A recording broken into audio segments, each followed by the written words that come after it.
This 2024 running back class has gotten less buzz than any running back class that I have ever seen. I'm sure a lot of you guys are even wondering who I have RB1 or who are the top guys in this class, because we've talked so little about it because of the wide receiver position, because of the quarterback position, that these guys have gone almost forgotten. Well, we are going to cover one of them today in Trey Benson, running back from Florida State, telling the complete story from start to finish of his college football career, as well as where you should be selecting him in Dynasty rookie drafts. So you're going to want to stick around to the end. Check out the Tail of the Tape playlist for all of these film breakdowns, all of these prospect breakdowns going forward. Now let's get into it.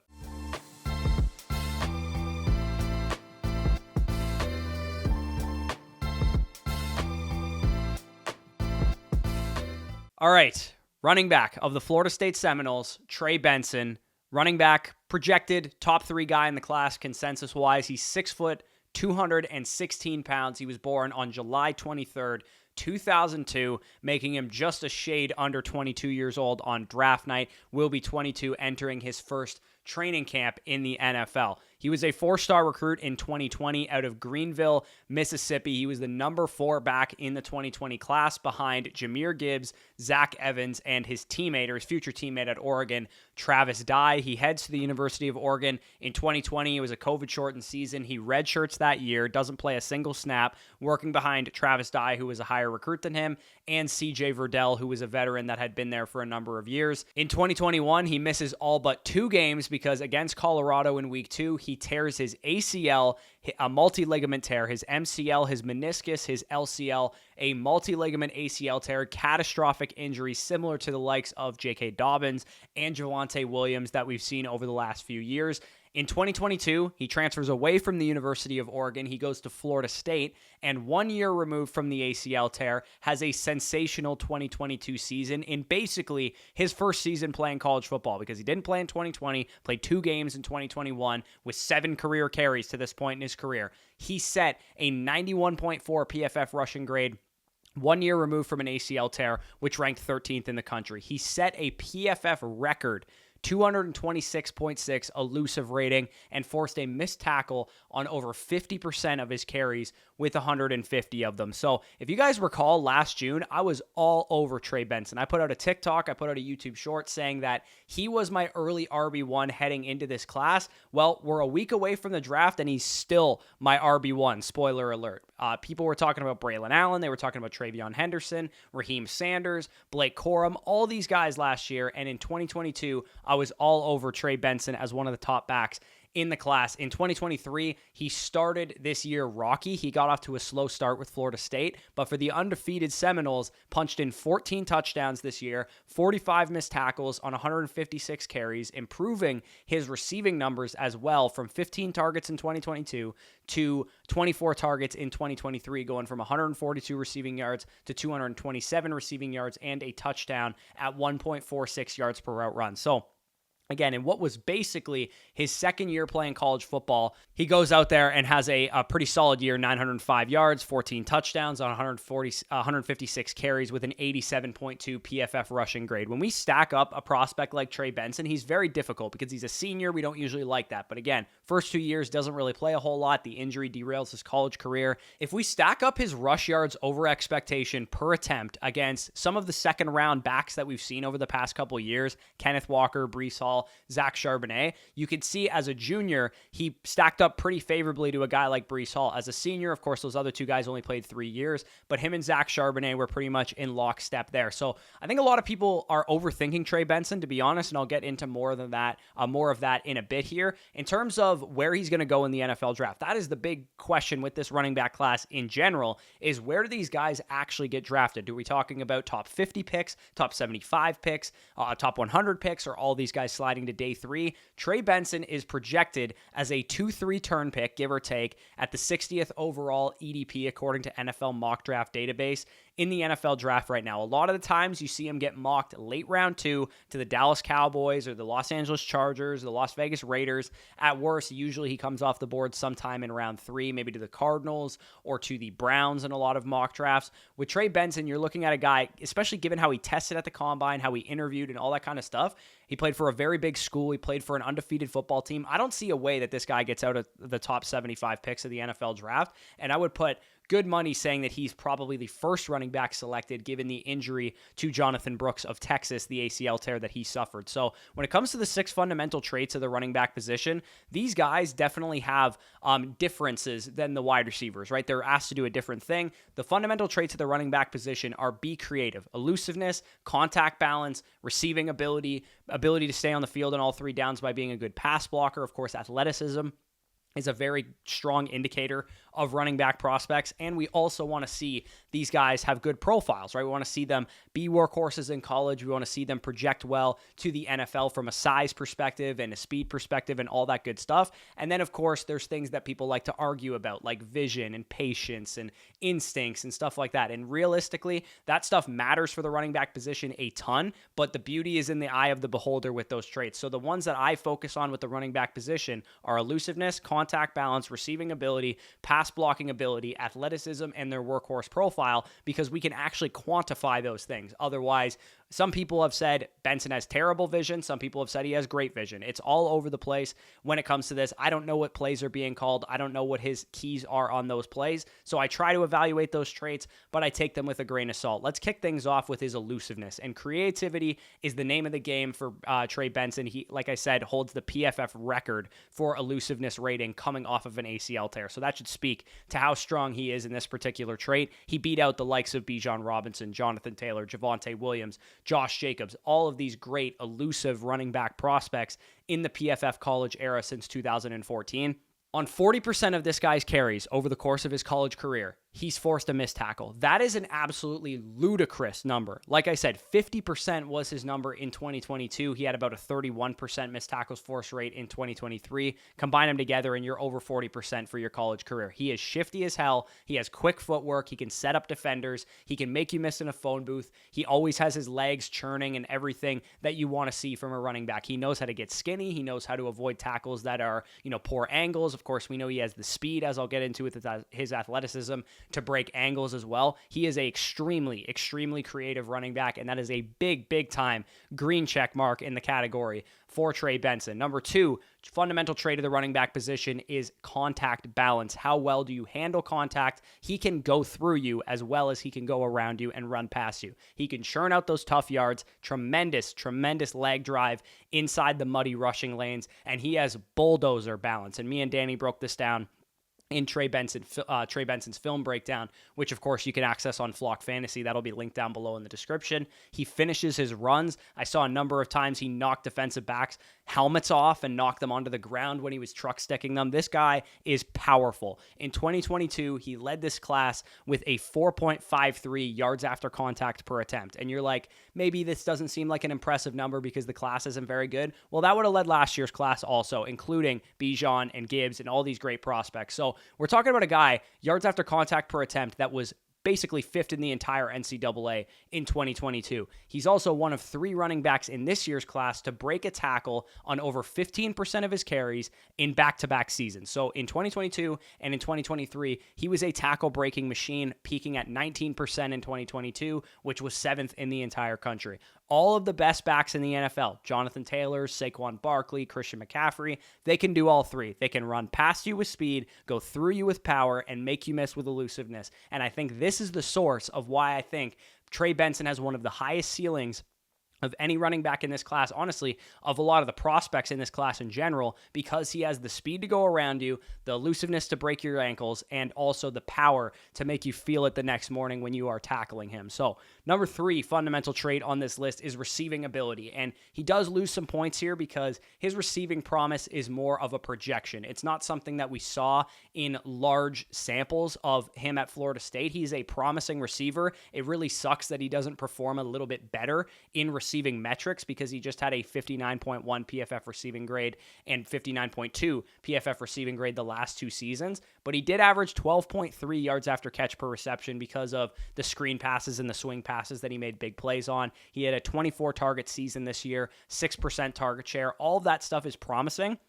But like I said, he doesn't have a complete profile as a receiver. He appears to catch the ball very well on tape. I think he's very fluid in the open field. He's very athletic, obviously, so I know he's capable of doing it. And drops were a small problem for him. He has 4 drops on about 45 career targets in his career. So Not the best hands in the world, but definitely a very promising receiving profile, a guy that can be a better receiver in the NFL than he was in college. 1.46 yards per route run in 2023, which was a top 5 number in this class also. So again, receiving ability, not necessarily something he was totally asked to do, but there's a lot of talent on that offense. Keon Coleman, Johnny Wilson, Jaheim Bell, Jordan Travis, the quarterback, will probably get drafted as well.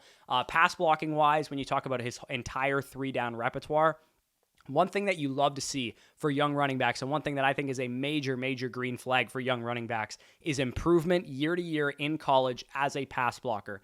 From 2021, 2022, and 2023, his pass blocking reps, his pass blocking efficiency, and his pass blocking grade, according to PFF, all increased every single year of his college career. From a bottom 19.8 PFF pass blocking grade in 2021, just 2 games, like I said, 63.2 in 2022, and then a 75.4 in 2023, which was the 3rd highest mark in the entire draft class and the highest mark of all of the top backs, Jonathan Brooks, Braylon Allen, those type of guys. Probably a big reason for his increase in receiving role was the fact that he got better in this area. I know he's tough enough. I know he's physical enough. He just needs to diagnose plays a little bit quicker as a pass blocker. That would be my only qualm with what I noticed from him on film. With more reps in the NFL, that should come. The bottom line is, when it comes to NFL running backs, sometimes these great elite athletes can lose snaps on 3rd down because they're not good enough pass blockers. That was the case with DeAndre Swift. That was the case with Antonio Gibson. We've seen that with a number of great running back prospects who never put it all together as a pass blocker. So you might be thinking, how important is this really? It's important, trust me, because the running back position, we want snaps, we want receiving work, and to get both of those things, you need to be able to protect the quarterback if you got to stay in protection. So number 5 on this list is athleticism, and this is highly correlated more so for running backs than it is for wide receivers at this position in the NFL. His testing surprised some people, didn't surprise me one bit. You come out here and you have a 9.76, 97th percentile relative athletic score, prototype size at 6 foot, 216 pounds, strong as hell, posting 23 reps on the bench press is also very impressive. He ran a 4.39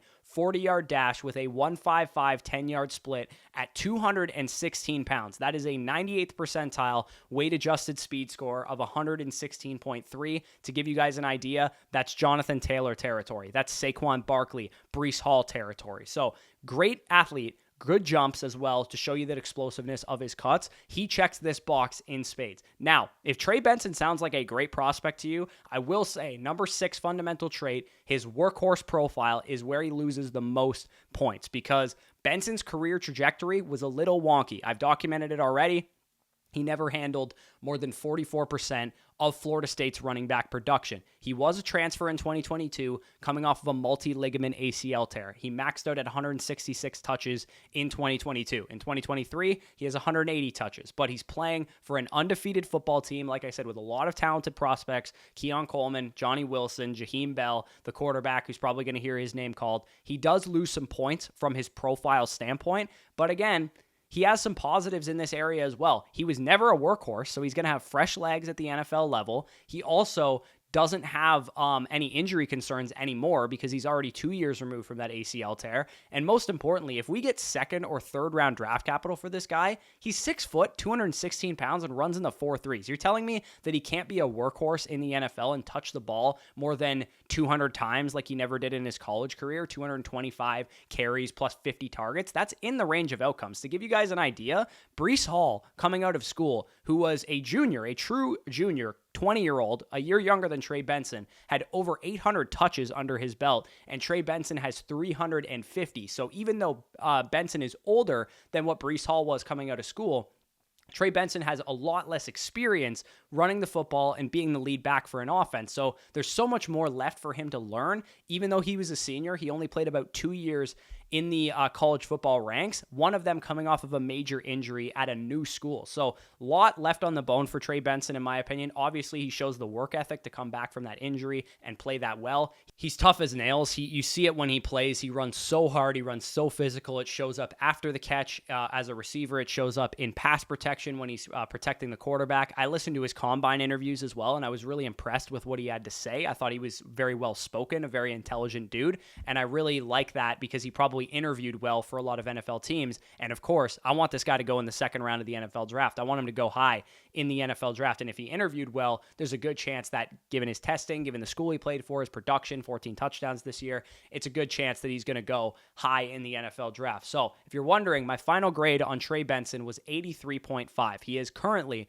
my RB1 in the class, given the ACL concern for Texas running back Jonathan Brooks.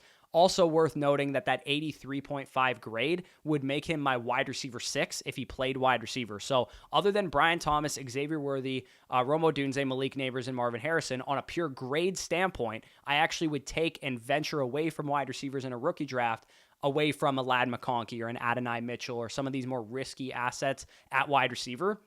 Because to be honest, I think that Benson's floor and ceiling combination is better than those wide receivers, because at the running back position, you look at the dynasty landscape right now, it's Bijan Robinson, it's Jahmyr Gibbs, it's Breece Hall. There's a cluster of Jonathan Taylor, Christian McCaffrey, Devon Achane, and some other young running backs there. But realistically, if Trey Benson comes out and plays well, he can be a top 8, top 5 dynasty running back midway through his rookie season without even really trying, because this class and this running back landscape was supposed to be the influx of running back talent we needed, and Benson's one of the only guys that actually took the step that he needed to take. And I swear, if this was 2021 rookie drafts or 2022 rookie drafts, we might be talking about this guy as a top 5 pick with second round draft capital. So my pro comparison for him, as I kind of already teased, is actually Breece Hall, kind of Breece Hall light, because as I mentioned, Breece Hall had better rushing instincts. He was a more complete back, better vision and that kind of stuff. Even though he was a young player, he had way more touches under his belt, 810 coming out of Iowa State in his 3 years, with Benson's 350. So even though he was a younger back by a year, he had way more experience carrying the football. Trey Benson, so much experience and tread left on the tires there. Ideal landing spot for me is obviously the Dallas Cowboys. They need a lead running back. Trey Benson at 56th overall would be a match made in heaven, but I also love the fit to the Los Angeles Chargers with Jim Harbaugh kind of loving those tough physical runners. I like Carolina as a good fit. They have Chuba Hubbard and Miles Sanders there, but Dave Canales led Rachaad White to an RB1 season, and I could see Trey Benson winning out that job before long. The Raiders make a lot of sense. Zamir White and Madison aren't inspiring a lot of confidence in me. The Cardinals, the Vikings, and Browns all have older running backs, James Conner, Aaron Jones, and Nick Chubb. Maybe Trey Benson's a youth injection to some of those teams, but Dallas is absolutely the dream landing spot for any running back in this class. In terms of rookie draft outlook, I mean, among veterans, I have Trey Benson ranked as my RB13 in Dynasty right now, assuming, of course, that he goes inside the top 75 overall picks. If he slides to day 3, that would probably change. Rookie draft-wise, I believe that this is a guy that I would be willing to take in the late first round area of a rookie draft, 109, 110, 111, 112, depending on where he goes, where the wide receivers go, and all that kind of stuff. But from a pure talent standpoint, I think he's on the level of a Brian Thomas Jr. and an Xavier Worthy at his position as they are at their positions. And I actually think he's a safer and higher ceiling bet then Ladd McConkey, then Troy Franklin, then Adonai Mitchell, and those type of guys. So for me, I will be venturing away from those wide receivers for a guy like Trey Benson because, like I said, he has a legit top 5 dynasty running back case if he can perform early on in his career. Look what happened to Devon Achane last year as an example. And I believe with Benson, we'd feel even better about him because he at least has workhorse size relative to Devon Achane. If he is available in round 2 of your rookie drafts, I will have lots of shares of this guy. That is the bottom line of this video. If you're wondering, should I draft this guy if he's on the board at 202 with top 75 draft capital? The answer is hell the fuck yes, you should be drafting Trey Benson. So Trey Benson, that was the tail of the tape. That is the full story of him from start to finish. If you want the full film breakdown on Trey Benson, I highly suggest you check that out. It is on the site right now, all 22. Me and Danny broke it down for about 30 minutes. We also have 8 wide receivers live right now on the site as well, all 22 film breakdowns, as well as Brock Bowers. We will be coming out with Jonathan Brooks's later this week, as well as the top 6 quarterbacks before the NFL draft. So if you guys want all those film breakdowns, head on over to flockfantasy.com. Use the promo code FSE for 7 days for free, 30% off any of the packages, 6 months for free when you sign up annually. The best place to be if you're a Dynasty fantasy football player. From the film breakdowns to our Dynasty rookie draft guide, which has 50 prospects ranked, written up, prospect profiles, all the stuff that you need to get ready for your rookie draft. all the draft guides and bonus content from the other creators we're partnered with on the site as well. Priority to Dynasty Decisions episodes, our Dynasty and Rookie rankings, Superflex, one quarterback, trade value charts, anything you guys need as a Dynasty player will be found on Flock Fantasy, our Dynasty trade calculator, the import your teams function that we've been working on the last couple weeks as well. Tons of stuff going on over there. That is the best value site out there on the market. I don't say that lightly. You can sign up right now using our promo code FSE and save 30%. Get 7 days for free to check out all the value before you pay for anything. So if that interests you, link down below in the description. But with that being said, peace out, and we'll talk to you soon.